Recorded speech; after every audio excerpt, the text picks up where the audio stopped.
Hey guys, this is Dr. Sandy with another exciting video for you and your family and friends. Today we're going to be talking about the best positions to sleep in so you can keep your spine healthy and strong. If you like the video, please like, share, and subscribe, and let's jump right into it.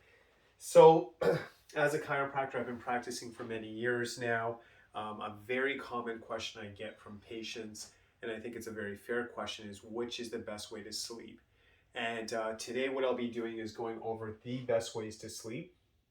As I share this with you, always remember the number one rule. You still have to see what works good for you, what makes you feel your best. There are certain principles, but then you have to customize. One thing I do want to touch base on for a second here as well. If you're listening to this and you're on a CPAP machine, for example, you have to be on your back. I mean, there's no choice. We'll talk about that. If you're listening to this and you ever get dizzy spells or something called vertigo, I would recommend, you got to be very sensitive because I know those people get that lightheaded feeling, like the room spinning. I would actually recommend in those situations actually sleeping on a recliner if you can, maybe sleeping upright. That would definitely be safer in my opinion. And then obviously pain. There might be a certain position which I'm going over today where you're like, I understand that and I can do it part of the night, but maybe you have extreme back pain, you have neck pain, you have shoulder pain. You're like, I just can't get in that position. So I'll go over the principles of what I'm talking about, and then I want you to apply it as you see fit. And it could be that you could do these positions the whole night. It could be that you're doing it part of the night. But I'm going to go over some major concepts so that you can customize as needed. So if someone were to ask me, Dr. Sandy, what is the best way to sleep? Hands down, if you can, obviously, and if it's feasible, sleeping on your back will always be the best. You're really kind of working with the spine. You're not really putting stress on the spine, obviously, in a good bed or mattress.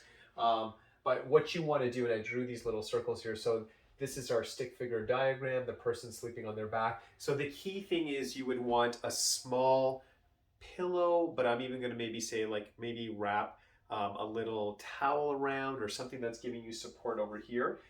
If I'm sleeping on my back, one of the worst things I can do is get a big pillow and have my head go forward like this. That would be very stressful. There's a good chance I could get up in the morning with neck pain, shoulder pain, headaches. I might even cause dizziness, a whole bunch of symptoms because I put so much stress on my system.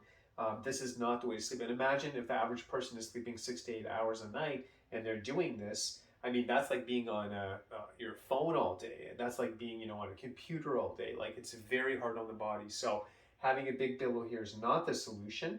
I myself use something called a buckwheat pillow, but any pillow that you're using, it should be supporting this area. And the pillow I have literally goes from my head to probably the back of my shoulder blades. Okay, so I'm getting that support. I'm not having it propped up like this, which is not a good thing to do. So regardless of what pillow you have, the principle is the flatter, the better. Some people have asked me, do I even need a pillow? Well, I would say it depends. I think you should have some support, but if you are waking up in the morning and you feel fresh, the body feels good, maybe you don't even need a pillow here. But one place I would suggest, and you may want to try this out, you're sleeping on your back. This to me is almost optional, but you need some kind of support. I would say where you really need the pillow, in my opinion, to encourage you sleeping on your back is actually a pillow underneath the knees. So if the knees are slightly elevated, we have a pillow under there. That would really help ensure that the body is more straight through the night.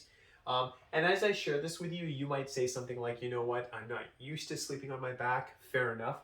Just start with maybe an hour, 2 hours, and then you end up somewhere else. That's fine. But you want to do this. Another thing people say is, well, sometimes if I sleep on my back, I end up rolling and moving.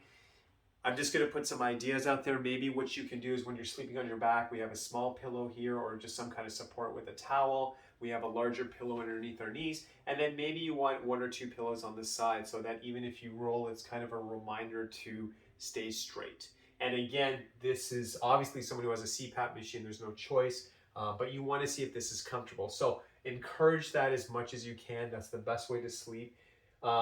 If you really just can't sleep on your back for whatever reason, the second thing I would say is you can sleep on your side. Now I drew this stick figure diagram. It's very simple, but the concept here is that, and if you look at me, If I were to sleep on my side, so let's say I don't have enough support, and if we look at my shoulder as well, what'll happen is we could have this happening. So the head's completely to the side.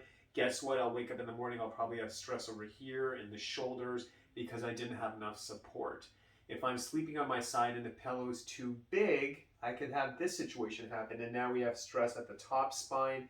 I mean, this can, again, headaches like the dizziness, neck pain, shoulder pain, which can all be avoided. I want to be sleeping on my side, but I should look like this. I should be fairly straight throughout the night. So a good pillow is actually based on the shoulder size, so that's what it's actually based on. So sleeping on your back would be best. Side would be the next best. And I should also mention with the side, I talked about this, you also want to get a small pillow if you're sleeping on your side, just between your knees. What that'll do is keep the spine more straight. You want to visualize that. Like, you always want to start at the skull and imagine you're drawing a line that should be straight for side sleepers. So that's kind of like the major concept. One of the worst positions to sleep on that is just stressful on the spine, you're going against the curves and things like that, is sleeping on your stomach. So I put a big X on that. As much as you can, please don't sleep on your stomach. You're putting a lot of stress on the spine. It can really cause back problems, neck problems. Because you're sleeping on your stomach, most of the night your head's going to be twisted to the one side. We're going to cause a whole bunch of problems which could be avoided. So sleeping on your stomach is a no-go. You might be like, well, that's the only way I can sleep. I get it. Start with that, but start trying these other positions because sleeping on your stomach is not good. And again, if you're using a CPAP machine, of course, you can only sleep on your back. Vertigo, dizzy patients, you should be aware of your sleep position, because I find when I talk to them, they'll say, when they lie down and when they get up in the morning from the bed, that's when it really hits them. So a recliner, as I was saying, and then of course listen to your body if you have pain. So for example, if you have very severe back pain on the left and you sleep on the left all night and it gets worse, obviously we want to sleep on the opposite side. And then even, same thing with a bad shoulder. If this shoulder is really hurting on my left and I sleep on it all night, when I get up in the morning, it's probably going to be aggravated. So be aware of what side, what works. You might have to do a combination of sleeping on your back and sleeping on your side. So keep that all in mind. But in summary, try your best to sleep on your back, your side, and avoid the stomach so that you will be as healthy and as strong as possible, because the spine is the foundation for the rest of the body and your health level. So really hope this video helps you. As always, God bless. Wishing you amazing health to you and your family. I'll be here next Monday with another video. And as always, have an amazing week. Thank you so much.